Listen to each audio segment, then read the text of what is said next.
Aku langsung menuju ke pertanyaan pertama, Pak Abdul, terkait dengan fenomena Santa Claus Rally yang biasanya memberikan dorongan positif nih Pak bagi IHSG. Dan dengan peluang penutupan hijau mencapai 90% selama 10 tahun terakhir. Namun pada Desember tahun ini justru berbeda nih, karena ada IHSG yang sempat terperosok ke bawah level 7.000. Apa sih Pak yang menjadi penyebab perbedaan tren ini dan apakah masih ada peluang IHSG untuk pulih hingga hari terakhir besok di tahun 2024, Pak Abdul? Oke, Mbak Nia dan teman-teman investor sekalian ya, bahwasannya yang kita ketahui di bulan Desember ini memang ISG mengalami koreksi ya sebesar lebih dari 2%. Dan juga memang hal ini sangat tidak berkorelasi dengan seasonality yang seharusnya memang ISG itu akan mengalami window dressing biasanya di akhir tahun 2024 tepatnya di bulan Desember. Bahkan seasonality telah menunjukkan 9 dari 10 tahun terakhir di bulan Desember IHSG mengalami kenaikan. Itu artinya ada win rate sebesar 90% IHSG berpotensi mengalami kenaikan. Tapi mengapa IHSG pada bulan Desember ini malah terkoreksi nih? Nah, hal ini bisa kita lihat di 3 bulan terakhir ya, teman-teman investor. Bahwasanya memang kalau kita lihat dari 3 bulan terakhir, itu asing telah keluar dari pasar saham Indonesia hingga 32,8 triliun rupiah. Dan juga memang untuk secara month to date dari 1 Desember itu asing masih mencatatkan net sell hingga 9 triliun. Nah, untuk saham-saham yang masih di net sell asing itu masih di saham-saham perbankan. Nah, yang nomor satu itu ada saham BBRI hingga 19 triliun rupiah. Selanjutnya ada saham BBCA 6 triliun rupiah dan ada saham BMRI sebesar 4 triliun rupiah yang dilego oleh asing.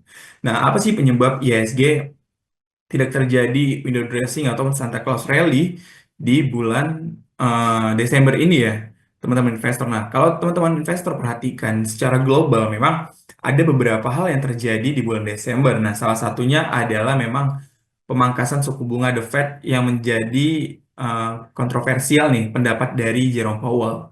Nah, kita ketahui bahwasannya memang The Fed memangkas suku bunga 25 basis point pada pertemuan sebelumnya di awal bulan Desember lalu sebesar ke angka 4,5%. Nah, tapi apa yang menjadi concern dari para investor? Nah, di sini investor memperhatikan statement dari The Fed yang mengatakan bahwasannya di tahun 2025 hanya berpotensi ada 2 kali pemangkasan suku bunga, which is itu jauh dari ekspektasi para investor melihat bahwasannya ketika di pertengahan tahun 2024, The Fed mengatakan bahwasannya ada potensi 4 kali pemangkasan suku bunga. Alhasil di sini kita dapat menyimpulkan bahwasannya akan ada lebih sedikit basis point yang dipotong atau dipangkas oleh The Fed. Hal ini juga menjadi sebuah clue ya bahwasannya memang The Fed memproyeksikan ekonomi di tahun 2025 akan lebih lesu. Hal ini juga sejalan dengan kebijakan yang akan dianut oleh Trump terkait dengan proteksionis Amerika Serikat, yang mana ekonomi di Amerika Serikat berpotensi akan berputar lebih cepat lagi sehingga akan berpotensi mengalami inflasi lebih tinggi lagi. Nah, hal ini juga dikhawatirkan oleh para investor sehingga memang saat ini asing masih net sell dari pasar saham Indonesia dan masuk ke pasar saham Amerika Serikat ataupun juga memang aset safe haven seperti gold atau dolar.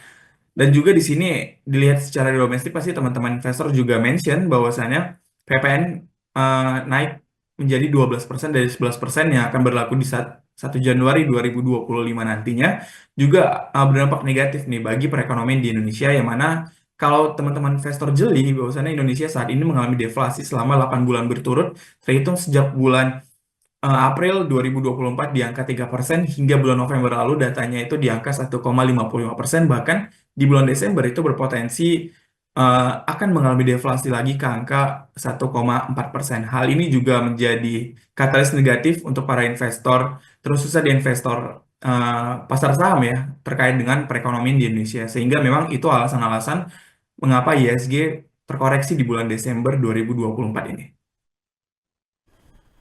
Baik, itu dia rangkuman dari Pak Abdul terkait dengan IHSG yang justru menurun ya Pak. Di bulan Desember seharusnya kan ada Santa Claus Rally, lalu ada window dressing, tapi justru IHSG terkoreksi lebih dari 2% dan beberapa sentimen juga tadi dijelaskan oleh Pak Abdul terkait dengan secara sentimen global, ada pemangkasan suku bunga The Fed, lalu ada juga dari domestik karena PPN 12% yang berpengaruh juga nih terhadap pasar saham di Indonesia.